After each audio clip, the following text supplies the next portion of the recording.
Tonight on Bridge City News, the teenager who shot a German tourist last year was found guilty in a Calgary court. The federal election is just days away. We chat with some of the Lethbridge candidates about their campaigns and how they've gone so far. And BCN's Jeanette Rocher discovered a one-of-a-kind clubhouse in Clare's home that helps those who struggle with mental illness. Your nation. Your province. Your southern Alberta. From the heart of Lethbridge, it's Bridge City News with Hal Robbins. Good evening. Thanks so much for joining us. A judge has found a teenager guilty of shooting a German tourist in the head. The incident occurred on a highway west of Calgary in August of last year. The youth from the Stoney Nakoda Nation, who cannot be identified because he was 16 at the time, was convicted of aggravated assault and recklessly discharging a firearm. The court heard that Horst Stewen was driving his family's black SUV on First Nations land when someone in a passing vehicle shot at him. His vehicle veered off the highway and crashed into trees. Stewen survived but is paralyzed on his right side, gets confused, and has memory issues. 2 men have been charged in connection with a robbery at the Super Lodge Hotel in Lethbridge on Wednesday. 32-year-old Corey Amiot and 29-year-old Kyle Youngpine were charged with 1 count of robbery, a count of unlawful confinement, and of wearing a disguise in the commission of an offense. Amiot will appear in court on October 25th, Youngpine on November the 8th. Thousands of people showed up at the climate rally event at the Edmonton Legislature earlier today. Many were there to hear 16-year-old Swedish climate activist Greta Thunberg. The large group of climate change protesters could be heard chanting, "What do we want? Climate justice. When do we want it? Now." A group of oil and gas supporters and a pro-pipeline truck convoy, which arrived from Red Deer, were also on hand to counter-protest. Numerous United We Roll trucks pulled into the legislature, honking their horns. The latest poll numbers have the Conservatives and Liberals separated by just 1 point. Yes, it's that close.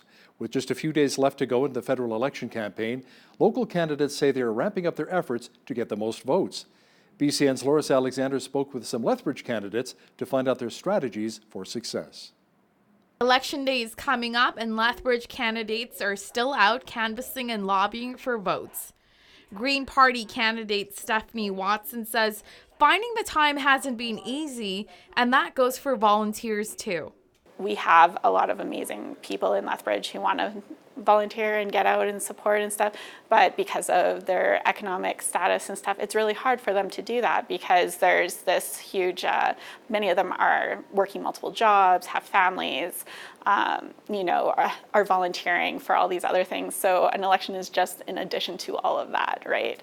And that was my case as well as a candidate and stuff. So I was juggling everything I normally juggle on top of this too. UCP candidate Rachel Harder says she is humbled by the hard work her 200 volunteers have put in. Donations coming in from all sorts of people from all across the riding.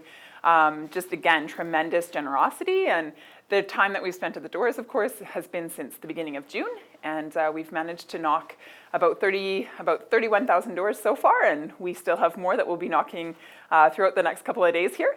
So we're really impressed with the effort that's been put forward, and again, just feel really blessed by my team. And Liberal candidate Amy Bronson says her team has fundraised very hard to get where they are. The supporters that I've had have been such a mix. Of course, some members of my family and friends, but realistically, it's all age groups, and every little bit has counted. So, it's especially meaningful to get $25 or $100 from somebody in the millennial age group or younger, or if somebody is at a different life stage and has done well, they've also donated more. But realistically, we've worked very hard with what we've got. The official date of Canada's 2019 federal elections is October 21st. For Bridge City News, I'm Loris Alexander. Conservative leader Andrew Scheer was on the campaign trail again today, claiming a Liberal NDP coalition could potentially mean an increase in the GST to 7%. He also said the Liberals are serious when it comes to decriminalizing all drugs. We know that many Liberal candidates are advocating for this. We know that it was considered by the Liberal members of Parliament on the Health Committee. We know it's something that the NDP supports. So this is clearly the type of thing that Canadians need to be concerned about during discussions between Liberals and NDP to form a coalition government. Now, as for the raising taxes, we can be sure that taxes will go up to pay for an NDP coalition. This is the coalition that you cannot afford. And so Justin Trudeau needs to come clean. He needs to have the guts to tell Canadians exactly which taxes he will hike in order to pay for the deal between the NDP and the Liberals to form that coalition. He needs to come clean. If he's so sure that Canadians will endorse that, he needs to put that before Canadians in the next few days so Canadians can make an informed choice on October 21st. Meanwhile, NDP leader Jagmeet Singh says a new Democrat government could use federal healthcare transfers to encourage provinces to improve services. We're going to fight for healthcare. And just because conservative governments want to cut healthcare doesn't mean we're going to give up. We're going to fight for healthcare. And we've got a lot of tools that we can use. When we invest in things like universal pharmacare and our national dental care program, these are ways that are going to make sure provinces are going to feel less burden on them. We have healthcare transfers that go towards funding better healthcare. Those have been cut over the years. If we make more investments, we can encourage better decisions. We can encourage more healthcare delivered to people. Liberal leader Justin Trudeau says government should not tell people what they should and should not wear. He did not, however, say whether he believes Quebec's Bill 21 is discriminatory. I have made it very clear that I do not think that a government should be telling people what it is they should or shouldn't wear. But Quebecers themselves are taking this law to court and defending the Charter of Rights and Freedoms, as is their right. I have said that my federal government would not intervene at this stage, but I also have not closed the door to intervening at a later stage, because we understand that a federal government always needs to be there, potentially, to defend rights like women's rights, like LGBT rights, like minority rights, like the rights of francophones outside of Quebec. Now, if there is a Liberal NDP coalition on Monday night, we could potentially see more calls for Alberta separation. Peter Downing is a former member of the RCMP and Canadian Armed Forces. He is now the leader of Wexit Alberta and wants to see our province become its own country.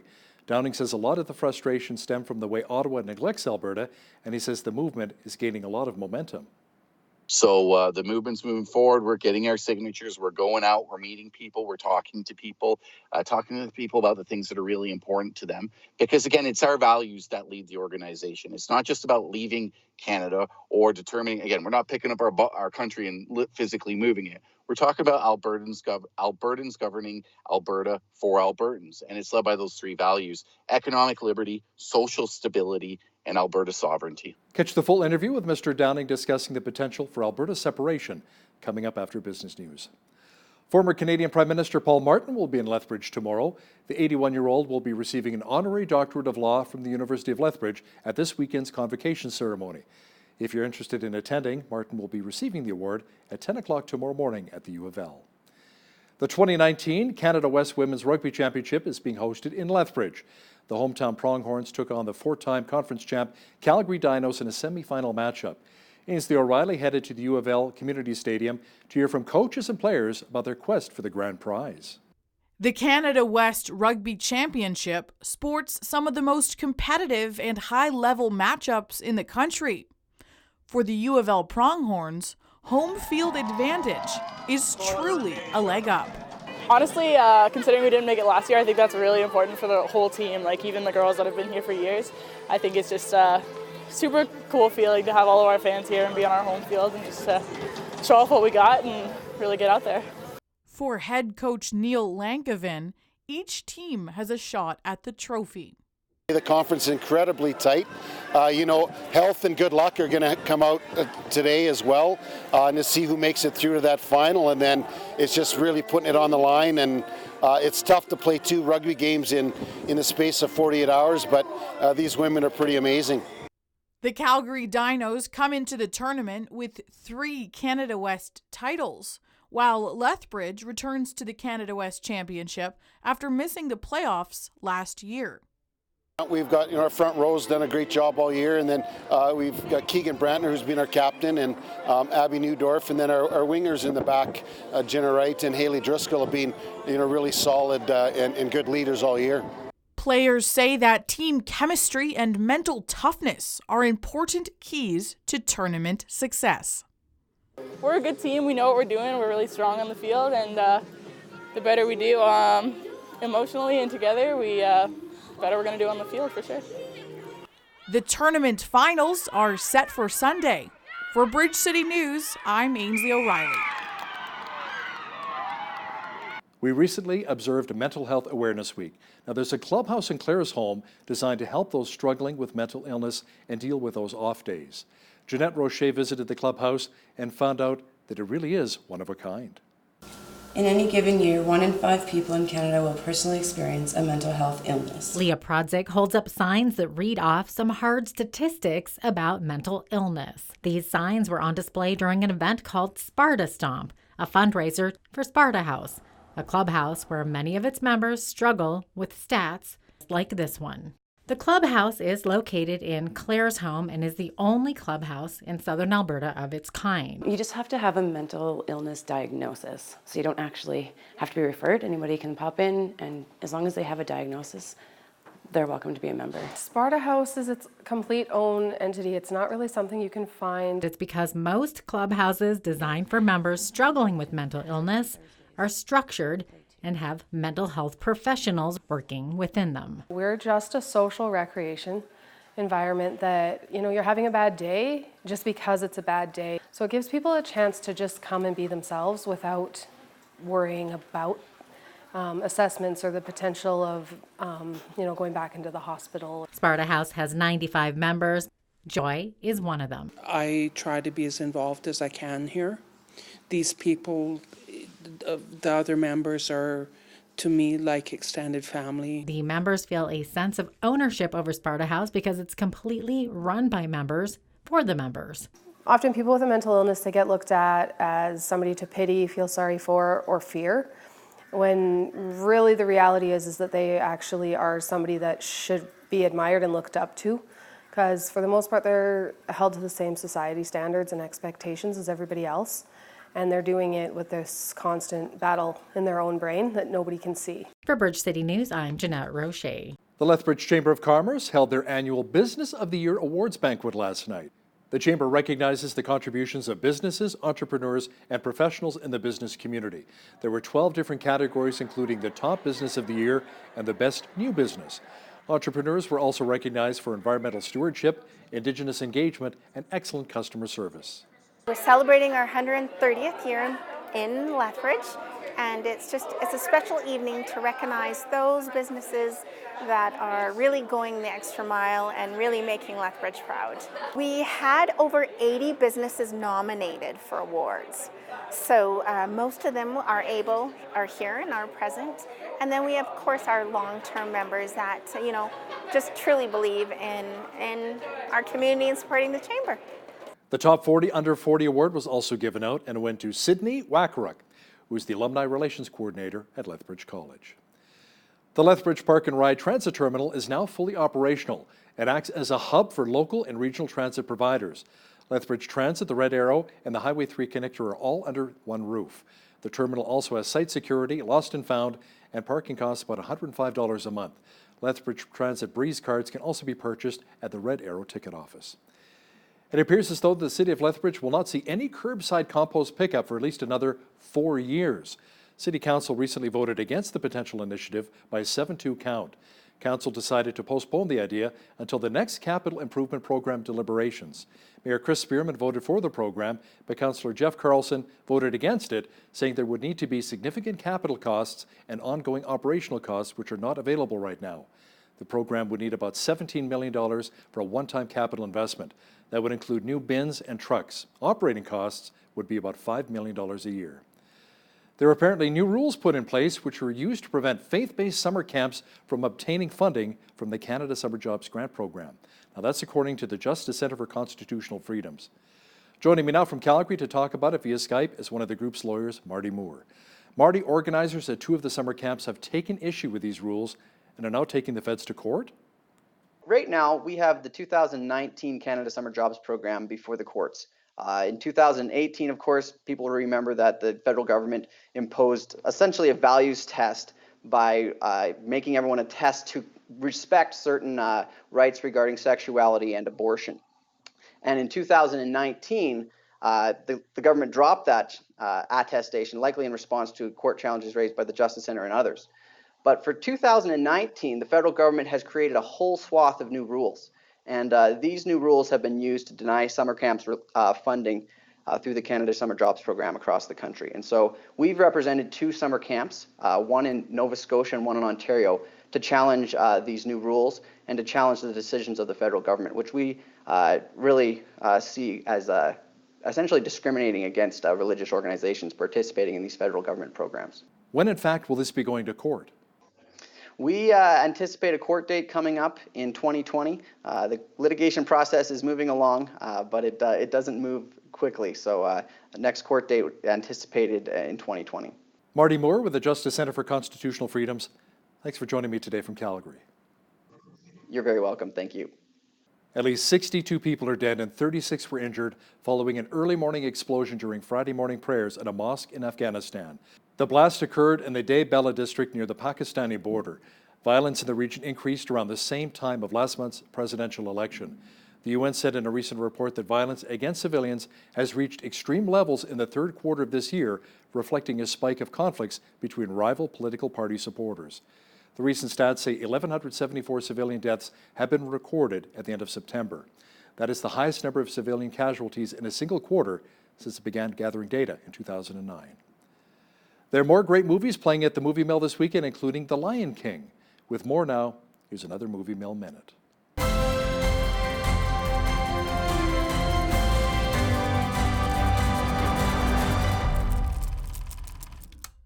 The Lion King. Simba looks up to his father, King Mufasa, and takes to heart his own royal destiny on the plains of Africa. But Mufasa's brother Scar has plans of his own.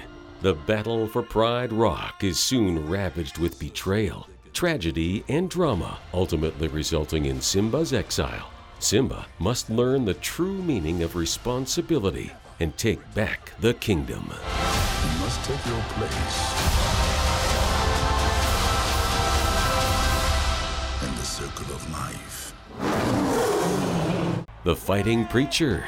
Based on a true story, Preacher Willard Bean becomes the world middleweight boxing champion in 1905. But when Joseph Smith asks him to step away from the limelight and serve a 5-year mission in New York, the Bean family packs their bags and travels to the East Coast. Once they arrive, they must choose whether to fight for their right to live there or to love their hostile neighbors. But when they prove to be good citizens, we learn to tolerate them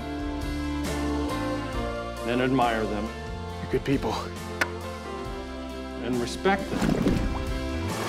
And now we love them. Angry Birds 2. Red, Chuck, Bomb, and the rest of their feathered friends are surprised when a green pig suggests that they put aside their differences and unite to fight a common threat. Red is unsure if this could be possible. Are they all capable of change? We need to put aside our differences and work together To save our world from being destroyed. What we really need Is a hero. Actually, that position's been filled. Great movies at the Mill once again. A nice fall day with lots of sunshine again today. Not a bad weekend shaping up either. A full look at the weather picture is on deck. Another mild day with double-digit temperatures today. Tonight, just a few clouds rolling in with a low near zero. Tomorrow, a mixture of sun and cloud and a high expected near 10. Sunday, overcast with a high near 9. Monday, lots of sunshine and a high again near 10 degrees. Even warmer on Tuesday with the mercury climbing to 14. A low pressure system returns on Wednesday, bringing clouds and showers and the temperature dropping to 5. Warmer on Thursday with a high near 11 degrees expected. Looking at the almanac, the average high for this time of year is 14 and an average low of 0. The highest temperature on this date was recorded in 2003 at 25 degrees, and the record low was a chilly minus 17 in 1951. Sunrise was at 7:57, sunset at 6:36. Let's see how tomorrow's shaping up across our home and native land. Victoria should receive some rain and a high near 13. Rain at 12 degrees is expected in Vancouver. A mixture of sun and cloud at 9 degrees for Calgary. Sunny and 8 degrees for Edmonton. A chance of showers and 12 for Regina on Saturday. Clearing at 12 degrees as well for Saskatoon. It should be mainly sunny and 11 degrees in Winnipeg. Mostly cloudy and 14 for Toronto. Sunshine and 10 for Ottawa. A few clouds and 10 degrees as well for Montreal tomorrow. Over in the Maritimes, there's a chance of showers and 9 for Fredericton, New Brunswick. Rain and 10 degrees is on tap for Halifax, Nova Scotia. Showers and 9 for Charlottetown, PEI. And in St. John's, Newfoundland, Expect light rain and a high near 15 degrees for tomorrow. Canada Post is resetting passwords for all online customer accounts. Now, there was a report that some personal information may have been compromised. The Postal Service has stolen login names and passwords may have been used to access Canada Post accounts. It maintains, however, that it did not constitute a cyber attack or a breach of the Canada Post system. Canada Post says the data may have been compromised in 2017, but did not say what kind of information may have been taken. It would also not say how many accounts may have been fraudulently accessed. The head of Manitoba's Big Farm Voice says fields in many areas of the province are a mess after last week's snowstorm. Bill Campbell with Keystone Agricultural Producers says producers are in emergency mode as they struggle to finish their harvest. Campbell says the storm has also taken a toll on farmers' mental health since wet weather was already hampering efforts to bring in the harvest. Some areas of Manitoba received up to 100 millimeters of snow and rain when last week's weather system rolled through. Coca-Cola is reporting strong third-quarter sales as it makes strides with new drinks like Coca-Cola Plus Coffee and no sugar drinks. Revenue jumped 8% to $9.51 billion US. Now that edged out Wall Street expectations of $9.48 billion. The Atlantic company continues to book double-digit volume growth with drinks such as Coca-Cola Zero Sugar. EU leaders have approved the appointment of Christine Lagarde as the next president of the European Central Bank. The former managing director of the International Monetary Fund will replace Mario Draghi, who was president since 2011. Lagarde will take office on November 1st. She will serve a non-renewable term of 8 years. The ECB sets monetary policy for the 19 countries that use the euro currency. Now, here's a look at today's markets. The TSX was down almost 49 points to 16,377. The Dow was down almost 256 points to 26,770. The Nasdaq was down 67 points to 8,089. The S&P 500 was down 12 points to 2986. Oil was down 23 cents on the day to 53.70 per barrel. Natural gas was up 4 cents to 2.36. Gold was down $2.07 to 14.8985 an ounce. Silver was unchanged at $17.55. Wheat is at $219 per metric ton. Barley's at $218. Canola's at $460, and corn is at $288 per metric ton. Live cattle was down to $110.48. Feeder cattle was down 70 cents to $143.50. Lean hogs were down to $67.95, and the Canadian dollar was up slightly on the day to 76.18 US. Recapping one of our top stories this hour, 2 men have been charged in connection with the robbery of the Super Lodge Hotel in Lethbridge on Wednesday. 32-year-old Corey Amiot and 29-year-old Kyle Youngpine were charged with 1 count of robbery, a count of unlawful confinement, and a count of wearing a disguise in the commission of an offense. Amiot will appear in court on October 25th, Youngpine on November the 8th. Up next, we chat with First Nations activist Martin Heavyhead, who explains what many of his concerns are heading into Monday's federal election. That interview is coming up. But first, here's a look what's happening in and around your community. Here is your Bridge City News Community Calendar. Come for an amazing time to the McNally Community Association's Tex-Mex Fiesta fundraiser on Saturday, October 19th at the McNally Community Center. The evening begins with dinner at 7 p.m., with entertainment at 8 and a barn dance at 8:30. Music provided by the Great Canadian Barn Dance Band. Plus, a silent auction and raffle draw. Tickets are $50 per person and can be purchased at Western Stockman. For more information, visit mcnallycommunity.ca. Family Center's Parent Advisory Council and Exhibition Park invite you to come to the 5th Tastic Boo Bash on Saturday, October 26th from 1 to 4 p.m. at Exhibition Park West Pavilion. Come with your family, dressed up in your best costume, and enjoy crafts, games, a bouncy castle, photo booth, and so much more. There's no admission charges or parking fees. For more information, visit famcenter.ca. The United Way Coats for Kids and Families campaign continues until October 31st, accepting new and gently used winter wear for families in need in the community. Accepted items include new or gently used coats, mittens, scarves, snow pants, snow boots, and new hats and toques. Items can be dropped off at United Way and any Lethbridge TD Canada Trust or ATB Financial Branch. For more information, call 403-327-1700. And that's your Bridge City News Community Calendar. Indigenous issues have certainly been a big part of this election campaign so far. Joining me now in studio to discuss this is Martin Heavyhead, a local First Nations activist and former Lethbridge mayoral candidate. Marty, welcome back to BCN. Very good to be here. So, who would you picture as the next Prime Minister, and who do you think should become the next Prime Minister who has a good, solid relationship with the First Nations people in our country? That's yet to be seen on who's doing relationship building. Trudeau had made a lot of promises to Indigenous people, and he broke almost all of those promises. And what ended up being looked a lot more along the same lines as Stephen Harper.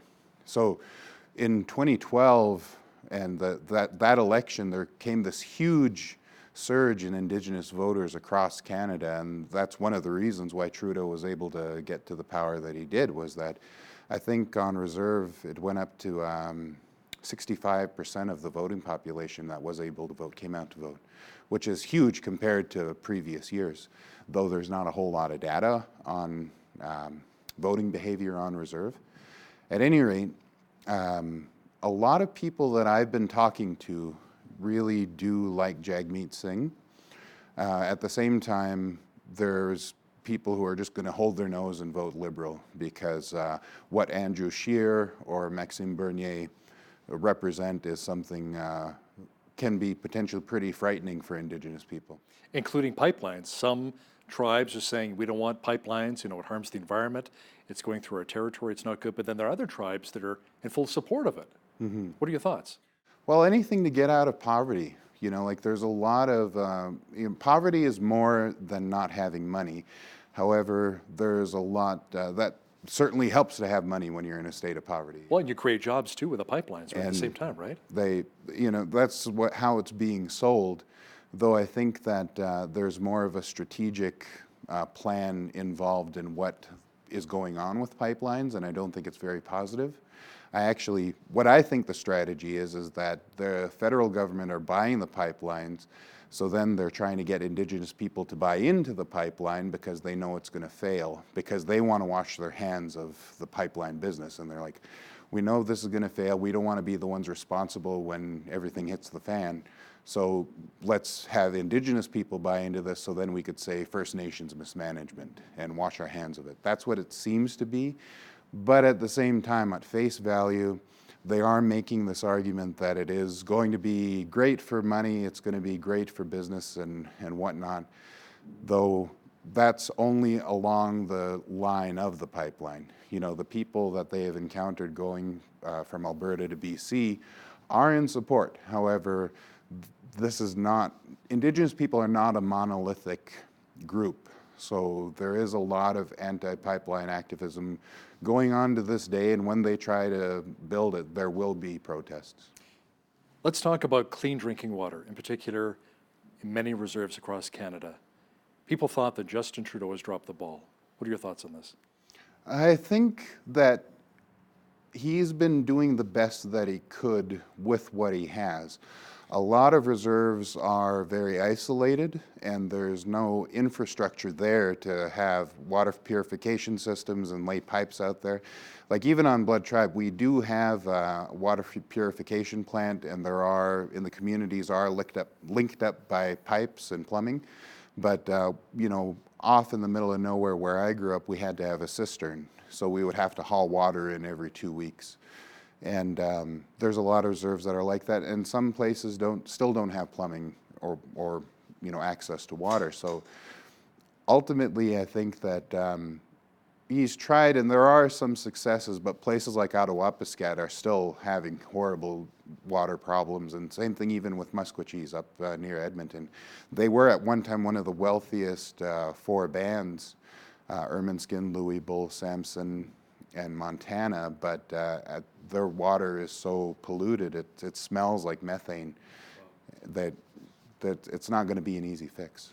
Some political parties, Marty, have suggested that we should replace the Indian Act, dismantle it, and come up with something new. What are your thoughts? That's something that the original, Justin Trudeau's father wanted to do, along with Jean Chrétien, and that's something that always comes up in conversation. It almost seems like the federal government is always keeping that on the back burner, And a lot of people do like the Indian Act because it offers another layer of legal protection that otherwise you don't get. At the same time, it is overtly oppressive legislation that, you know, it tells you who you are as a person, what your identity is. It labels what an Indian is, and an Indian falls under this as this. And it prevents you from having you have to operate under this monolithic definition.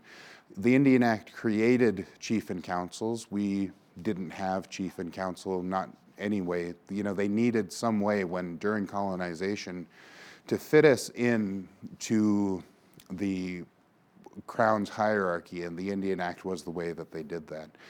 And so some people do like having that extra layer of legal protection. At the same time, if we went back to treaties, that would be way more expensive for the government and to actually honor those, because everything that is Canada is based upon those numbered treaties, 1 to 11. After that, you have your legislation, you have your House of Parliament, everything like that. So what about a term? Is it First Nations? Do we say Aboriginal? Do we say Indigenous? Some people I know still say Indian, which is considered, I guess, racist today, correct? Yeah, well, I mean, it's the proper nomenclature. You know, people are kind of refining this over time as language changes, and this is a philosophical question, you know. But which do you prefer, Indigenous? Well, I prefer Blackfoot, mainly just because that's the tribe that I affiliate with, part of the Blackfoot Confederacy. But it's also there's First Nations, Métis, Inuit is kind of the blanket term that's used to kind of cover the Indigenous peoples here. I also like Indigenous, but I also grew up using Indian, and I think a lot of people who are actual Indians from East India don't like that. No, that's right. So it's generational, and it's just a philosophical idea. But again, when you get to the definitions and legality and legalese over what an Indian is, then we fall under the Indian Act when we're using the word Indian. So, how is reconciliation coming along right now, especially here in southwestern Alberta? Well, they skipped the truth part entirely. They skipped the truth part first, and they tried to go right into reconciliation. And when they did that, it's almost as if what they're trying to say on a federal level is, I used to show this GIF on my Twitter feed. It would be reconciliation. There's one kid pushing another kid's face into the mud, and that would be reconciliation, reconciliation. You know, like they're forced. They're forced. It almost seems like how the federal government is trying to do it is say, we want you to reconcile so we could get pipelines through, so we could get rid of the Indian Act, so you could finally assimilate. So how do we reconcile now? Well, do everything that you want. Okay, we'll pay this out. You'll win this land claim. You'll do all those things, anything you want. And now we reconcile, and now you give up what makes you a person. You know, what makes you an Indian under the Indian Act. You finally assimilate. And however, locally on the municipal level, I think they're actually doing a really great job. Our mayor, council, the city administration, they're actually interested in building a relationship with Blood Tribe. And now we have Oki, right? Mm-hmm. The official and welcome. the official greeting of Lethbridge is now Oki. It's, you know, Blackfoot greeting. So they're doing a good job, I think, and their mind is in a more educated place towards building a relationship. This mayor and council is the first to have a council-to-council meeting ever between Blood Tribe and Lethbridge. This happened in the last 2 years. One of the big issues I speak with the mayor about as well, Marty, is the opioid crisis we have in our city, and it continues. What are the solutions? Is it intox, detox, counseling, and are we seeing something very similar on the Blood Tribe with the Blackfoot Confederacy? Blood Tribe has actually been, because of poverty, the opioid crisis hit us first. So in 2013, there was, I think, well over 100 deaths from overdoses. So Blood Tribe acted immediately and got naloxone, Suboxone, methadone programming, and we beat Lethbridge in having full medical detox. And they have 12 beds. I think it might be more now, but the problem is funding. So the province announced, I think it was 180 million, was it? Well, there are going to be 4,000 addiction treatment beds. outpatient services and medically assisted detox beds coming our way, right? There was a lot of money that was promised there, but at the same time, Blood Tribe is not getting that funding necessarily because is not getting that funding necessarily because we fall under federal jurisdiction and not provincial jurisdiction. So anything provincial we don't need to or do follow. It all is federal. And that can be problematic when you're getting, you know, you need services badly and then the funding is in provincial jurisdiction and it's not in the federal hands, then that leaves reserves kind of at a loss. So how can we cut down on a lot of the crime that we see in our city, especially if there's Indigenous crime? Is it creating opportunities and jobs for more of the Indigenous population? I don't think it necessarily has to do with jobs because a lot of if you actually look in the newspaper, a lot of the people who are selling meth, who are getting caught with thousands of dollars in weapons and whatnot, and meth and fentanyl are non-Indigenous people. You know, the Indigenous people are the users, and the big crime, the root criminals are, you know, non-Indigenous people. So shut down those drug houses, right? Well, it could be get that, a scan unit here, get a federal prosecutor in town. Some people argue to go to the Portugal model where you're actually giving people drugs. Decriminalizing. Where you're not just decriminalizing, but at something like the SCS where you're cutting out the criminals entirely and say, here's a safe supply of drugs. Because what addiction is response to the molecule. This is a molecule that we're biologically responding to, and conditioning plays into that. So it's a combination of conditioning and biology that is working on our brains. You know, cats respond to catnip. There are certain chemicals that we respond to, and one of this is opiates. Many years ago, I was a big brother through Big Brothers and Big Sisters to a First Nations young man who had fetal alcohol syndrome. His name was Michael. Actually, he was about 16, but he had the brain capacity, it seemed like, at the time of a 5 or 6 year old at that time. Is fetal alcohol syndrome, or FASD, still an issue on the reserve? It's an issue everywhere. It's been an issue since forever, as long as there's been alcohol. We've only known about it since the 1980s. I think it was Streisguth that did the first studies on what fetal alcohol spectrum disorder is. Because it's a spectrum disorder, it's, you know, there's a lot of non-native people who have FASD, but because of social issues, you need the mother's confirmation that she drank during the time of gestation. So a lot of people are being diagnosed as, you know, autistic or ADHD who are non-Indigenous because they don't have the social stigma of alcohol with them. Whereas the mother, if, you know, on the reserve, if she admits that she was drinking, that's really the only way that you could diagnose it, because you have these hallmarks. The corpus callosum isn't connected, or, you know, the philtrum is smooth, the ears are lower, you have behavioral signs, but because it's a spectrum, you can't pinpoint it on to one or the other.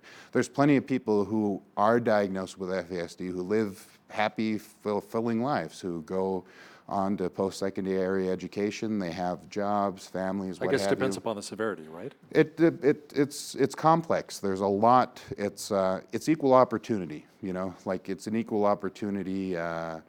And same thing with addiction. It's not a particularly Indigenous issue. It happens to a wide range of people. So in as much as it's a problem on the reserve, I don't think so, but it is a problem throughout the world, you know, so like any instance of it, I think, is problematic. However, it needs to be, we need to have effective responses socially to deal with that, because there just are a lot of people with FASD and we need to manage that. In your opinion, Marty, how can we get more affordable housing to our area? And what can the feds do? What can Ottawa do to really help in that regard? Well, you know, millions of dollars comes in to the city every year, and that millions of dollars ends up trickling through the services systems. So whatever sort of housing authority or even Arches, all of these different services that are there to help the homeless end up getting a whole lot of money, yet the homeless stay homeless. For the last 30 years, we've still had the same chronic homelessness of this pretty well the same people. And so millions of dollars have been coming in, and all that's been happening is it's going to pay white people's salaries. And I don't mean to be offensive, but that's just the way that things are going. So to get more affordable housing, we need to have, it's systemic, you know, like there has to be places where we look at, I think we actually need to look at rent caps, you know, for X amount of square footage, you could only charge this much. That's sort of anti-capitalist, but at the same time, it would really help to have that there. As far as affordable housing goes, there are units that are going to be built, and people are working on that. They're arguing for it all the time. There's a political will there, and it's going to happen whether or not anybody wants it, because there just is a need. Martin Heviat, First Nations activist and former mayoral candidate, thanks a lot for joining me today in studio. Thank you.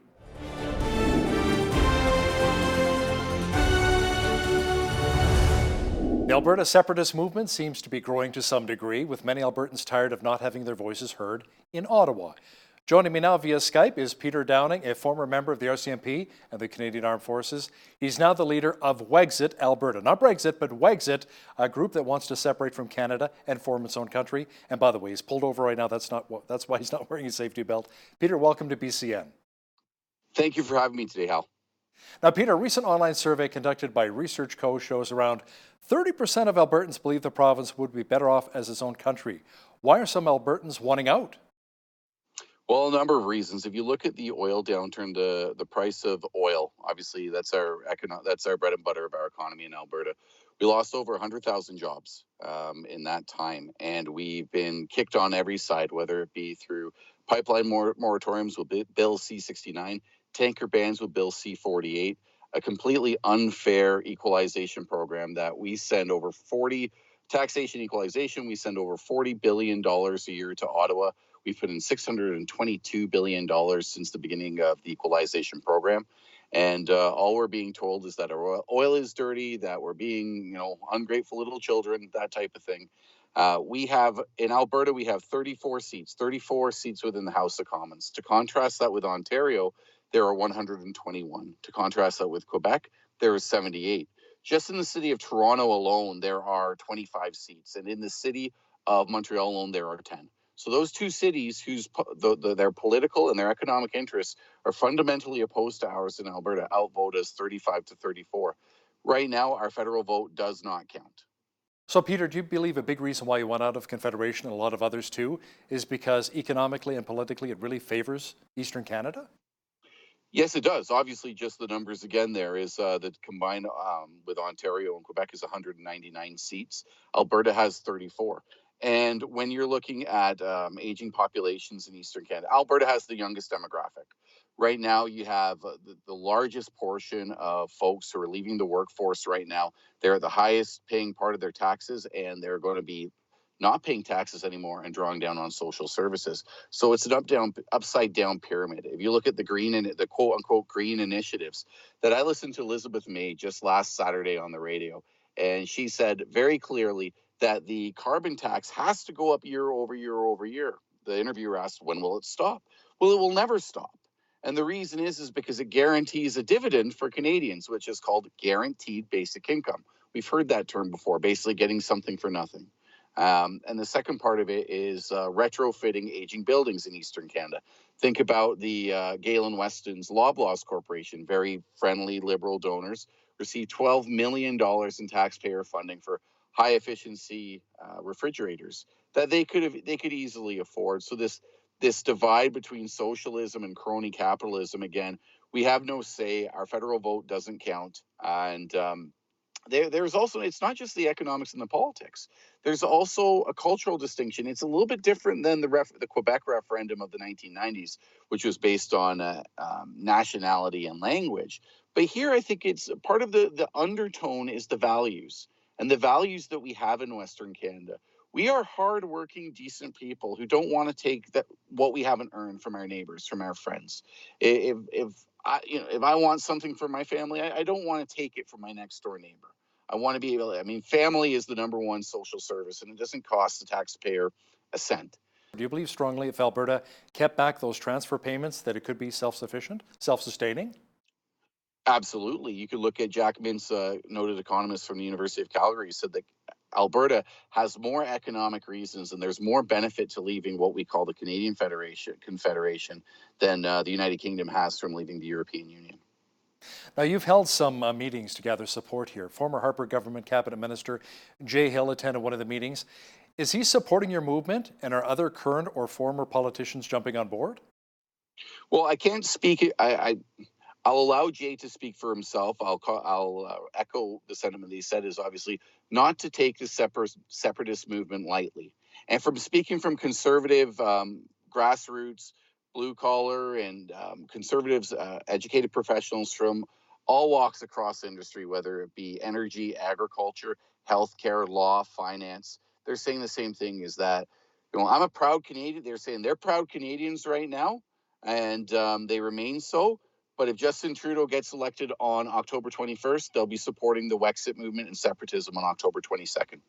We will not live through another 4 years of Justin Trudeau. We're not tolerating that, and we are going to explore every option available for us right now. The province of Albertans have given Jason Kenney and the UCP a very strong, a very clear mandate to be able to fix Confederation, to get pipelines, to stop the economic abuse. But if he's not able to deliver what they want, they're going to be voting Wexit next time around. So, Peter, let's chit-chat a bit about your political platform. How would you administer taxes? Well, there are three key components we are Indigenous and non-Indigenous Albertans who've come together voluntarily for three main principles. The first is economic liberty. So if you take a look at tax, whether it be taxation or regulation, it can be dealt with in the same vein, is really what is required to deliver essential public services: police, fire, ambulance, military, revenue services, education, healthcare, roadway construction. What it wouldn't be for, one of the problems you're dealing with down in Lethbridge, is your supervised injection clinic. We firmly, and I've worked in Christian missions and homeless shelters, and I can tell you firmly, the people who want to get clean can't get clean because they're tempted all over the place by the easy access to drugs, to needles, that sort of thing. We want to take those, the $40 billion, the $41 billion we're sending here to Ottawa, to be able to invest in infrastructure to help our friends and neighbors who are addicted to narcotics, to opiates, to be able to get clean, to be able to get the psychological, the emotional support they need, jobs, trainings, anything like that to help them be marketable and to be successful after they leave treatment. And that's usually when people tend to fall off the rails, is after they leave the treatment program. So we want to be able to invest in those programs which actually solve a problem and then give us increased returns in terms of saving money on hospital visits and ambulance trips, police investigations, sun death, all these things that I've investigated as a police officer and know the back end costs, the court visits, the lawyers, all that stuff that's a major drain on the system. And we're looking at taking care of the problem upstream. We can only do that when we're not sending our tax money to Ottawa to be spent overseas or any kind of new social justice plan or whatever you typically see on the political left. Is we're using economic liberty and fiscal conservatism to actually solve social problems and to leave, if the government can't do more for you than you can do with your own dollar, we have a moral obligation to leave that dollar alone or to give it back to you. Would you look at merging Alberta's various separatist groups into one group and run candidates in any upcoming federal and provincial by-elections? What kind of response have you received so far? So we've reached out. Actually, there have been a number of folks from the other groups, the other separatist groups or smaller conservative groups that have reached out to us. And it's a work in progress. There's personality conflicts. I mean, talk about why there's so many churches and there's divisions between those churches is sometimes everybody believes the same thing, but sometimes personality conflicts come into play. And it really just takes time and patience.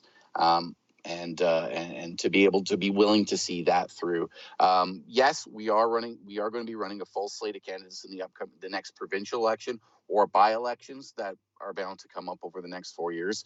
And federally, one of the next steps or the next level of the movement is to be able to have federal representation. That's not our main concern, but again, like the Bloc, the Parti Québécois currently has the Bloc Québécois. We're looking at the same options so that our voices aren't just heard across Western Canada, but all across Canada and especially into Central and Eastern Canada. Now, in order to become registered as a political party in Alberta, you need to either run 44 candidates in a general election or collect around 7,800 signatures on a petition form. Are you getting anywhere with either one of those? Both. We're in the process right now of identifying, recruiting, soft penciling MLA candidates in, again, across all 87 ridings. We're in the process right now. We've already, at each of our events, we're collecting signatures. We have, you may be aware, we have a very large event going this coming Saturday in Lloydminster. And it's a get together between Wexit, Alberta and Wexit, Saskatchewan, which is a sister separatist movement in Saskatchewan. And we've oversold, and we had to get a bigger room. We've actually doubled our the folks who've signed up to join us. So it's basically the two events that we had in Red Deer and Calgary the other weekend. We've got more than that coming up just in Lloydminster alone. So the movement's moving forward. We're getting our signatures. We're going out. We're meeting people. We're talking to people about the things that are really important to them. Because again, it's our values that lead the organization. It's not just about leaving Canada or determining. Again, we're not picking up our country and physically moving it. We're talking about Albertans governing Alberta for Albertans, and it's led by those three values: economic liberty, social stability, and Alberta sovereignty. Now, how would that actually work, though, when it comes to the armed forces, federal judiciary, a healthcare system, a pension plan? There's a lot of work that goes into forming your own country. There is, but it also offers a lot more stability for the folks here in Alberta. If you look at the national defense budget of roughly about $20 billion a year, again, we're sending $40 billion, $41 billion to Ottawa each year. Not to mention being able to unlock our natural resources, being able to get the revenue that we should be with crude oil demand increasing 1.5% each year. There is a demand on the world market for Alberta oil. We are able to fund it. We're able to stand up an effective military service. If you look at pension right now, major liability, when the government's talking about guaranteed basic income, where do you think all that's going to come from?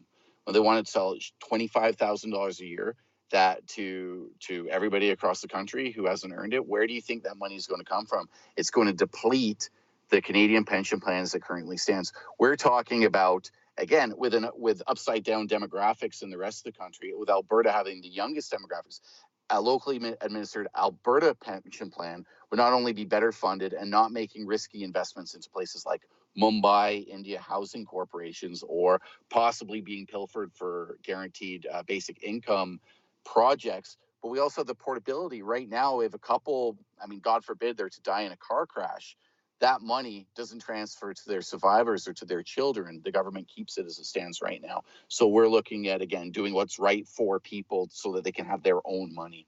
I remember when Quebec was talking about separation, of course, the referendum and so forth, a lot of people were saying, well, as long as you take your portion of the debt. So is that going to be an issue for Alberta too, if it separates, becomes its own country? Albertans have put $622 billion into the equalization program since the 1950s when it first started. We've paid our bill. And if Canada has their queen who owns 1/6 of planet Earth, she can take care of the rest.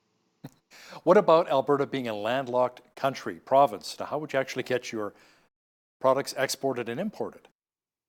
The irony when it comes to the quote-unquote landlocked status is that as a coastal nation or a country with access to the coast, Canada has the ability to restrict, again, even though it's unconstitutional, they have the ability to restrict exports to. They're currently locking our oil in the ground.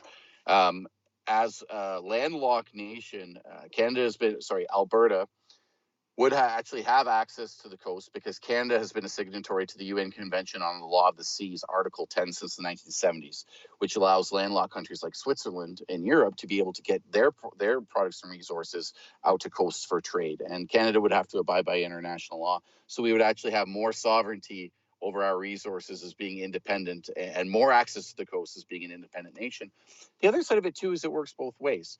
British Columbia is going to want to be able to have their ground and air commerce through Alberta ground and airspace to the rest of Canada. The rest of Canada is going to want to be able to transport through Alberta ground and airspace to get their manufactured goods out for coastal shipping. So it really does work both ways. Alberta is actually, when we recognize the full extent of our geopolitical leverage, we're in a fantastic position. So if Prime Minister Justin Trudeau and the Liberals get re-elected this fall, to what degree would the separatist movement really gain support? It would explode overnight. So a lot of people reaching out to you saying, how about not just Alberta, but why not team up with Saskatchewan and Manitoba and create a country with the three prairie provinces? Well, absolutely. I mean, unfortunately, and in common vernacular and in 21st century, people have experienced bad relationships and they get out of bad relationships. And sometimes they need a sense of identity on their own before they say, okay, who am I going to team up with next type thing. So I think there's a little bit of that psychological piece for Albertans to get a sense of who we are a little bit more. At the same time, we look at like-minded provinces and economies, resource-based economies like Saskatchewan. And as I mentioned earlier on, there is a Wexit Saskatchewan movement that we have a joint meeting in Lloydminster on the border city this coming Saturday. And we look at the potential in a province like Manitoba, who typically have voted Liberal, and they have major government centres, the Canada Revenue Agency is based out of Winnipeg. But if you look at the underdeveloped northern part of that province, who they have some real social problems that stem from poverty, through a logistics infrastructure to be built up towards the port, the Churchill port for exports to Europe.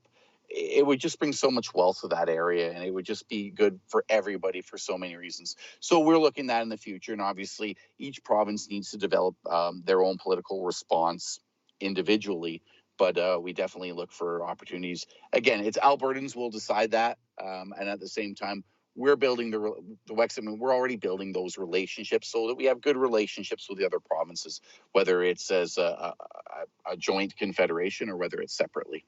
Peter Downing, the founder of Wexit Alberta, thanks a lot for your time today from Edmonton. Thank you, Hal. On behalf of all of us here at Bridge City News, I'm Hal Roberts. God bless and have a great night.